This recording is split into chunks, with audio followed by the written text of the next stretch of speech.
महाश्रमण मुद्रा पर ये सेकंड वीडियो है। हमने जाना कि हथेलियों में किस किस तरह की ऊर्जा होती है और उसे कैसे चक्रों को भी जागृत किया जा सकता है। बॉडी का प्रत्येक सेल अपने आप में चैतन्य केंद्र है। ये तो मूल चैतन्य केंद्र हो गए, चक्र हो गए। बाकी हर एक सेल चक्र है और उनका कनेक्शन हाथों से है। इसीलिए हाथों की ऊर्जा को अगर सही दिशा दी जाए या उस पर ध्यान करने की पद्धति को समझ लिया जाए, ध्यान किया जाए, तो उससे सभी चक्रों को जागृत किया जा सकता है। चक्रों की क्या विशेषता है? When the chakras are imbalanced, balance नहीं है, तो उससे क्या क्या परेशानी आती है, इसको हम थोड़ा सा जानेंगे। पहले जैसे देखा जाए तो जो वृष्ट है, इसका कनेक्शन है मूलाधार चक्र से, शक्ति केंद्र से, या जापानीज पद्धति में क्यूशोस कहा जाता है चैतन्य केंद्रों को, साइकिक सेंटर्स को। ये सूर्य, तो ये इसका कनेक्शन है मूलाधार चक्र से। तो जब मूलाधार चक्र इम्बैलेंस होता है तो उससे व्यक्ति में अस्थिरता बढ़ती है, आत्मविश्वास की कमी होती है, वह अति महत्वाकांक्षी होता है, उसका कोई उद्देश्य नहीं होता है, उसमें व्यसन ज्यादा होंगे, चिंतित स्वभाव होगा, निराशा ज्यादा होगी। तो जब कर्मों के सघन आवरण को हटाया जाता है, मलिनता को मिटाया जाता है, तो उससे उसमें स्थिरता आएगी, सकारात्मकता बढ़ेगी, विचारों में शुद्धि होगी, वह आत्मविश्वासी होगा, मजबूत होगा, उत्साहित होगा और व्यसनों से ऊपर उठेगा, उनके प्रति अनासक्ति का भाव का विकास होगा। फिर अंगूठा जो है, इसका कनेक्शन है अपने स्वादिष्टान चक्र से या स्वास्थ्य केंद्र से, सैक्रल चक्र।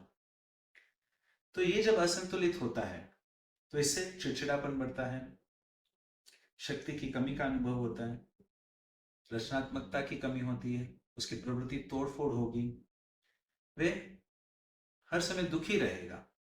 तो यहाँ पर जब ध्यान किया जाता है तो वे जीवंतता का अनुभव करता है, वे प्रसन्न होता है, संतोषी उसका स्वभाव होता है, विकार की कमी होती है,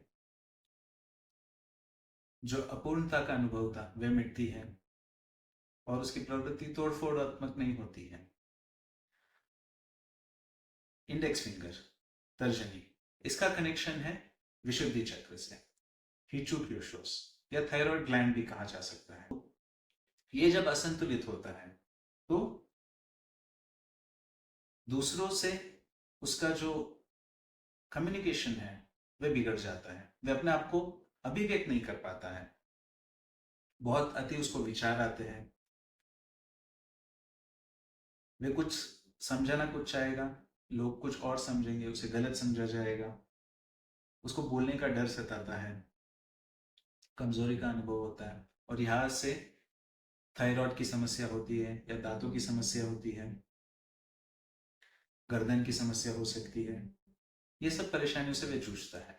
तो यहाँ पर जब ध्यान किया जाता है वे रचनात्मक होता है, वे अपने आप को बहुत अच्छे से अभिव्यक्त कर पा सकता है, वे अच्छा भाषण दे सकता है, उसकी कम्युनिकेशन स्किल्स बढ़ जाते हैं और वे ईमानदार भी होता है, नहीं तो उसमें झूठ बोलने की आदत होती है। ये बदलाव यहाँ से आ सकता है। मिडिल फिंगर, इसका कनेक्शन है मणिपुर चक्र से, तेजस केंद्र या सोलार प्लेक्सस केंद्र।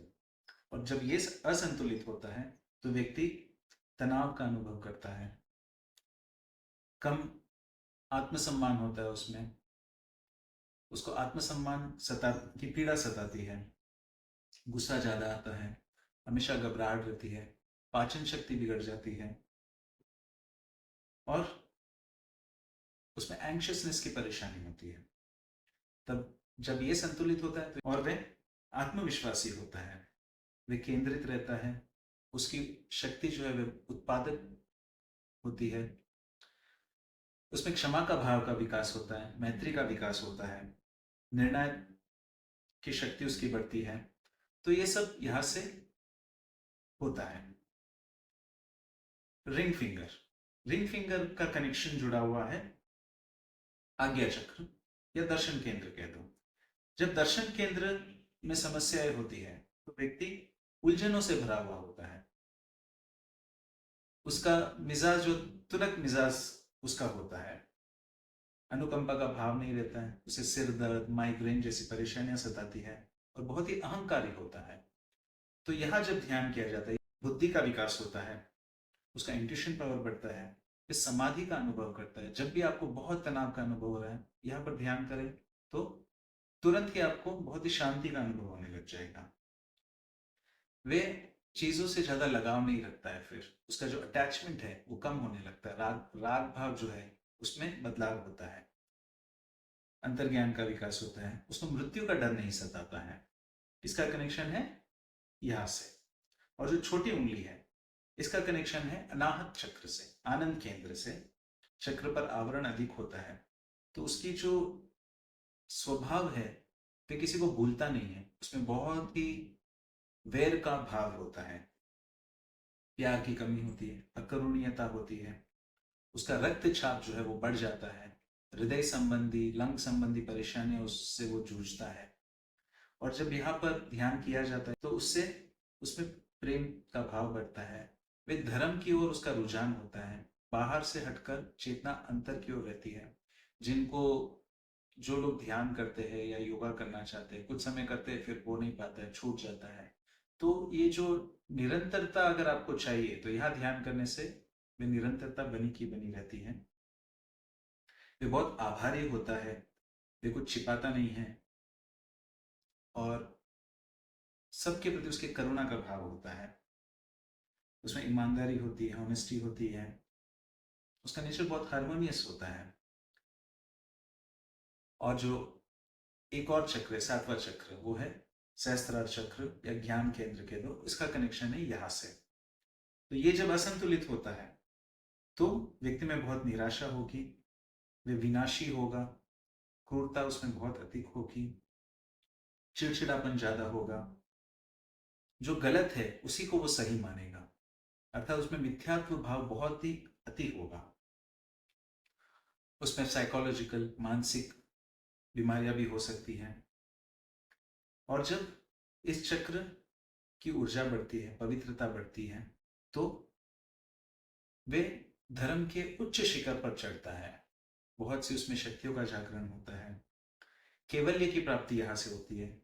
उसकी ऊर्जा जो है, उसका जो आकर्षण है बहुत ही आकर्षित होता है, बहुत ही डायनामिक होता है वो। उसके विचार बहुत गहरे होते हैं, विश्व की कितनी भी बड़ी परेशानी होने दो उसको बहुत आसानी से सुलझा सकता है, ऊर्जा बहुत अधिक होती है। तो ये सब विकास होता है यहाँ से। लेकिन जो ध्यान है वो बहुत ही टेढ़ा मार्ग है, बहुत ही जटिल मार्ग है। हम सोचे कि मैं यहाँ ध्यान करूं और केवल्य की प्राप्ति कर लूं, ये सही तरीका नहीं है, ये भटका सकता है। तो या तो सही गुरु के मार्गदर्शन से हम अच्छा विकास करें। और परेशानी ये है कि मनुष्य जो है वे अलग अलग भावों से गुजरता है। कभी उसको डर सताता है, कभी उसके आर्थिक समस्या होती है, कभी शारीरिक रोग होते हैं। तो अनेक प्रकार की परेशानियों से वे जूझता रहता है, कभी रिश्तों में परेशानियां होती है। तो कब किस चक्र पर ध्यान करना है याद नहीं रहता है। जो महाशमन मुद्रा है उससे सभी चक्र को एक साथ संतुलित किया जा सकता है, उसकी ऊर्जा शक्ति को बढ़ाया जा सकता है। उसके लिए क्या करना होता है, बस सीधे बैठ जाइए, पहले अपने शरीर को तनाव मुक्त कर दे, शिथिल कर दे, पूर्णता से शिथिल कर दे। उसके बाद अपने जो हाथ है, ये वाला भाग, इस पर अपना ध्यान केंद्रित करें। अगर किसी को ध्यान केंद्रित करने में बहुत मुश्किल हो रही है तो थोड़ी देर के लिए वो नाक पर श्वास को, आते जाते श्वास पर कॉन्सेंट्रेट करें या नाभि पर कॉन्सेंट्रेट करें, या खुली आंखों से त्राटक भी कर सकता है, किसी एक बिंदु को देखते रहे थोड़ी देर तक। उसके बाद हथेलियों पर ध्यान करें, बस ऑब्जर्व करें। ऑब्जर्व करते करते करते करते वहां प्रकंपन अनुभव होने लग जाएंगे। जैसे जैसे प्रकंपन अनुभव हो रहे हैं वैसे वैसे जो आवरण है वह हटता जाएगा। यहाँ से आपकी नर्व्स जो चक्रों से, ग्लैंड से, एंडोक्राइन ग्लैंड से जुड़ी हुई है, वो उनको प्रभावित करेगी। आपको दबाने की भी जरूरत नहीं है। एक्यूप्रेशर में दबाव डाला जाता है, बहुत पीड़ा भी होती है, उससे शारीरिक रोग तो ठीक हो सकते हैं, मानसिक स्तर से रोग ठीक नहीं हो सकते, भावात्मक स्तर पर ठीक नहीं हो सकते, अध्यात्म का विकास नहीं हो सकता। वो सब कुछ हो सकता है ऑब्जर्वेशन से। अगर आप महाशमन मुद्रा करें, हथेलियों पर ध्यान करे तो उससे ये सब विकास हो सकता है। ये नाम भले ही एक संप्रदाय के गुरु का है, लेकिन इस सब के प्रति समर्पित है, सभी गुरुओं के प्रति कुछ ना कुछ नाम तो देना पड़ ही होगा। और जो मिला है सब कुछ गुरु से मिला है, इसीलिए सब कुछ उनके प्रति समर्पित है। इस ध्यान को करें। अगर आप आचार्य श्री महाशमन जी के दर्शन कर रहे हैं, उनके प्रवचन सुन रहे हैं, तो जब गुरु ध्यान करते हैं आप भी बैठ जाए, ध्यान करें। इधर उधर देखने से बचे, कौन क्या कर रहा है इस पर ज्यादा ध्यान ना हो, अपने ऊपर ध्यान हो। गुरु के आभा मंडल में जो ध्यान होता है, कहा जाता है एक योगी का आभा मंडल कोसों मील तक फैलता है। जो उत्कृष्ट गुरु है, कोई भी गुरु, ये ध्यान करें उनके आभा वलय में, उनकी उपासना में, खूब विकास करें। आप वहां नहीं हो तो भावों से भी उनके साथ जुड़ सकते हो।